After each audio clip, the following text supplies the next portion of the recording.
ஒரு அதிசயம் நடக்கும். உங்களுடைய வாழ்க்கையிலே நன்மைகளை உங்களுக்கு தரும்படியாய். ஆகவேதான் நான் சொன்னேன், நம்முடைய வாழ்க்கையிலே அநேக நன்மைகள் தடைப்படுவதற்கு காரணம் நம்முடைய குற்றங்கள் தான், நம்முடைய பாவங்கள் தான். இதுதான் நமக்கு சாபமாய் நம்முடைய வாழ்க்கையிலே அநேக வேதனைகளை கொண்டு வருகிறது, வியாதிகளை கொண்டு வருகிறது. ஏன் இந்த பூமியிலே மரணம் வந்தது கூட பாவத்தினால் தான். ஆகவேதான் நம்மை உண்டாக்கிய கடவுள் இயேசு கிறிஸ்து அவர் மரணத்தை அவர் ஏற்றுக்கொண்டார்.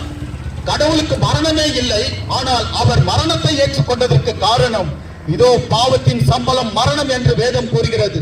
பாவத்தினுடைய சம்பளம் மரணம். அந்த மரணத்தை கடவுளே சிலுவையிலே பரிகரித்தார். அது சாதாரண மரணம் அல்ல, சிலுவை மரணம். சிலுவை மரணத்தை அவர் நமக்காக ஏற்றுக்கொண்டபடியால் சிலுவையிலே அவர் துடித்து தன்னுடைய உயிரை கொடுத்திருக்கிறார், ரத்தத்தை சிந்தி மரித்திருக்கிறார். இதோ நீதிமானுக்காக கூட, நீதியாய் வாழ்கின்றவர்களுக்காக கூட ஒருவரும் உயிரை தரமாட்டார்கள். நல்லவர் ஒருவருக்காக ஒருவேளை எங்கேயாவது ஒருவன் மரித்திருக்கலாம்.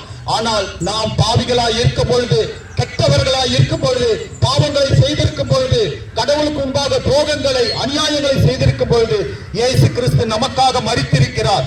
நம்மை படைத்த கடவுள் நமக்காக மரித்திருக்கிறார். அவர் மரித்ததோடு கூட மறைந்து போகவில்லை. அவருடைய கல்லறை, அவரை அடக்கம் செய்த கல்லறை இன்றும் திறந்த நிலையில் இருக்கிறது. 3ஆம் நாளில் அவர் உயிர் தெழுந்து இன்றும் அவர் உயிரோடு இருக்கிறார். அவர் இதோ அவருடைய சீடர்களுக்கு முன்பாக பரலோகத்திற்கு அவர் சென்றார், பரலோகத்திற்கு எழுந்தருளி சென்றார். அங்கிருந்து பரலோகத்திலிருந்து அவர் மீண்டுமாக வரப்போகிறார். என் அன்புக்குரியவர்களே, நீங்கள் இந்த நாளிலே மனம் திரும்புங்கள். உங்களுடைய தவறுகளில் இருந்து, பாவங்களில் இருந்து, கடவுளுக்கு விரோதமாய் செய்கிற ஒவ்வொரு தவறுகளில் இருந்து மனம் திரும்புங்கள். சீக்கிரமாகவே ஆண்டவர் இயேசு இந்த பூமிக்கு வரப்போகிறார். உங்களை நேசிக்கிறார். நம்மை உண்டாக்கிய தெய்வம் இயேசு கிறிஸ்து நம் மேல் மிகுந்த அன்பு வைத்திருக்கிறார், மிகுந்த அன்பு வைத்திருக்கிறார். நம்முடைய வாழ்க்கையை மாற்ற விரும்புகிறார். உங்களுக்கு வாழ்க்கையில கஷ்டப்படுகிறீர்களா, வேதனை அடைகிறீர்களா, வியாதியினாலே, துன்பத்தினாலே, ஒருவேளை கடன் பாரத்தினாலே உங்களுக்கு கஷ்டம் இருக்கிறதா, வேதனை இருக்கிறதா? இயேசுவை நோக்கி பாருங்கள். நீங்கள் எங்கு இருந்தாலும் பரவாயில்லை, எந்த மதத்தை சார்ந்தவர்களாக இருந்தாலும் பரவாயில்லை. இயேசு மதங்களுக்கெல்லாம் அப்பாற்பட்டவர். ஆண்டவர் இயேசு கிறிஸ்து எல்லா மனிதனையும் சரிக்கு சமமாய் இதோ அவர் வேற்றுமை இல்லாமல் நேசிக்கிறார். கிறிஸ்தவர்களுக்கு மட்டும் இயேசு கடவுள் அல்ல, ஒவ்வொரு மனிதனுக்கும் அவரே ஆண்டவர், அவரே கடவுள், அவரே ரட்சகர்.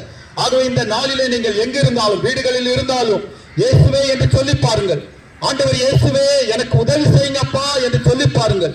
உங்கள் வியாதிகளில் இருந்து, எப்படிப்பட்ட வியாதியாக இருந்தாலும் அவர் அந்த வியாதியிலிருந்து ஆண்டவர் உங்களை விடுவிப்பார். கடன் பாரம் இருக்கிறதா, கஷ்டப்படுகிறீர்களா, ஒருவேளை மரணத்தை நோக்கி நான் தற்கொலை செய்து கொண்டால் எல்லா பிரச்சனையும் முடிந்துவிடும் என்று நினைத்துக் கொண்டிருக்கிறீர்களா? ஆண்டவர் இயேசு கிறிஸ்து உங்களை விடுவித்து உங்களை வாழ வைக்க விரும்புகிறார். உங்களுக்கு ஒரு புதிய வாழ்வை தர விரும்புகிறார். இயேசுவே என் இதயத்திலே வாழும் என்று சொல்லி பாருங்கள்.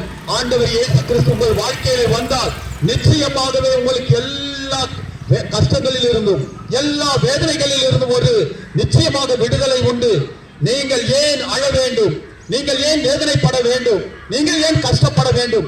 அந்த கஷ்டத்தை எல்லாம் நம்மை படைத்த தெய்வம் இயேசு கிறிஸ்து சிலுவையிலே சுமந்து தீர்த்தார். ஆகவேதான் வேதம் கூறுகிறது, அவர் தாமே நம்முடைய பாடுகளை ஏற்றுக்கொண்டு நம்முடைய துக்கங்களை சுமந்தார். அவர் நமக்காக மரித்தார், நம்முடைய துக்கங்களை அவர் சுமந்து கொண்டார். என் அன்புக்குரியவர்கள், இந்த நாளிலே ஆண்டவரை நோக்கி பாருங்கள், இயேசுவை என்று சொல்லி பாருங்கள். நிச்சயமாகவே ஒரு விடுதலை உண்டு, ஒரு புதிய வாழ்வு உண்டு. இதோ நமக்கு நித்திய ஜீவனை கொடுக்கும்படியாய் பரலோகத்திலே கடவுளோடு பேரின்பத்திலே வைகுண்டத்திலே நாம் போக வேண்டும் என்று சொன்னால், சொர்க்கத்திற்கு போக வேண்டும் என்று சொன்னால் இயேசு கிறிஸ்துவே அவரே வழியும் சத்தியமும் ஜீவனுமாய் இருக்கிறார். பரிசுத்த பைபிள் கூறுகிறது, அவரே உண்மையான தேவனும் மெய்யான தேவனும் நித்திய ஜீவனுமாய் இருக்கிறார் என்று சொல்லி வேதம் கூறுகிறது. இயேசுவே இதோ வாழ்வுக்கான, பேரின்பத்திற்கான ஒரே வழி.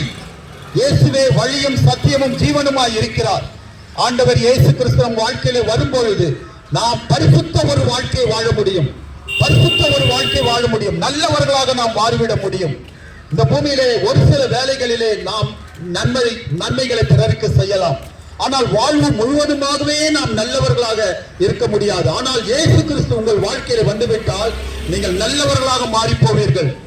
பரிசுத்தமாய் மாறி போவீர்கள். ஆண்டவர் இயேசு கிறிஸ்து நம் ஒவ்வொருவரையுமே பரிசுத்தமாய் மாற்றும்படியாகத்தான் பரிசுத்தராகி அவர் நமக்காக பாவம் உருவாக்கப்பட்டார். என் அன்புக்குரியவர்களே, இந்த நாளிலே ஆண்டவர் இயேசு கிறிஸ்து உங்களை ஆசீர்வதிக்க விரும்புகிறார். உங்களுடைய வாழ்க்கையில ஒரு மாற்றத்தை கொண்டு வர விரும்புகிறார். இந்த இயேசுவை உங்களுடைய இதயத்திலே ஏற்றுக்கொள்வீர்களா? இயேசுவே என் இதயத்தில் வாரும், என் வாழ்க்கையில வாரும் என்று சொல்லிப்பார்கள். ஆண்டவர் நிச்சயமாகவே உங்கள் வாழ்க்கையில ஒரு பெரிய மாற்றத்தை கொண்டு வருவார். நாங்கள் இப்பொழுது ஒரு சிறு ஜெபத்தோடு கூட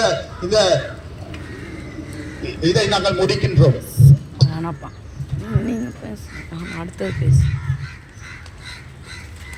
வானத்தையும் பூமியும் உண்டாக்கிய சர்வ வல்லமையுள்ள தேவனே, அன்பின் தெய்வமே இயேசுவே, நாங்கள் உம்மை ஆராதிக்கிறோம். ஆண்டவரே இயேசுவே, உம்மை நாங்கள் எங்கள் இதயத்திலே வரவேற்கிறோம்.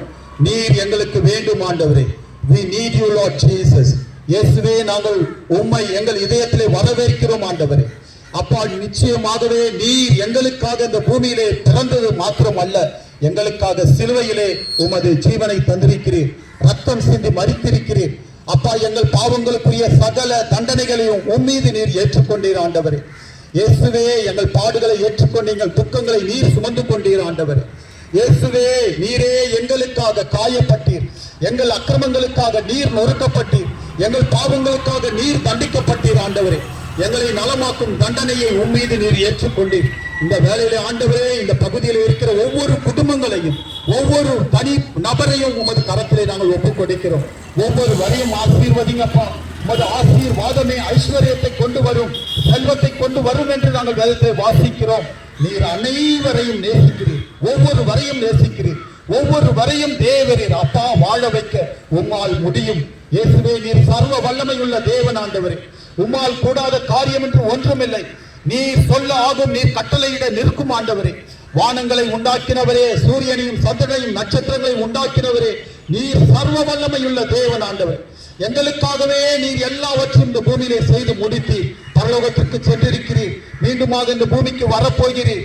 அப்பா, இதோ இந்த நாளிலே இந்த சுவிசேஷத்தை, இந்த நற்செய்தியை கேட்ட ஒருவர் ஆகிலும் ஆண்டவரே, அப்பா, கைவிடப்படக்கூடாது ஆண்டவரே.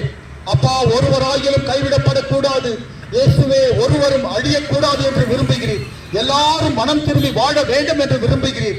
அப்பா, இந்த பகுதியில் இருக்கிற ஒவ்வொரு குடும்பங்களையும் நாங்கள் ஒப்புக் கொடுக்கிறோம். அப்பா, மனிதர்கள் இருதயத்திலே அன்பை தருகிறவரே, ஒருவரை ஒருவர் அன்பு செய்து இந்த இடத்துல இருக்கிற எல்லா குடும்பங்களும் ஆசீர்வதிக்கப்பட்டதாய் இருக்கும்படியாய் உமது கரத்திலே நாங்கள் ஒப்புக் கொடுத்து ஜெபிக்கிறோம். இயேசு கிறிஸ்துவின் நாமத்தில் பிதாவே, ஆமென்.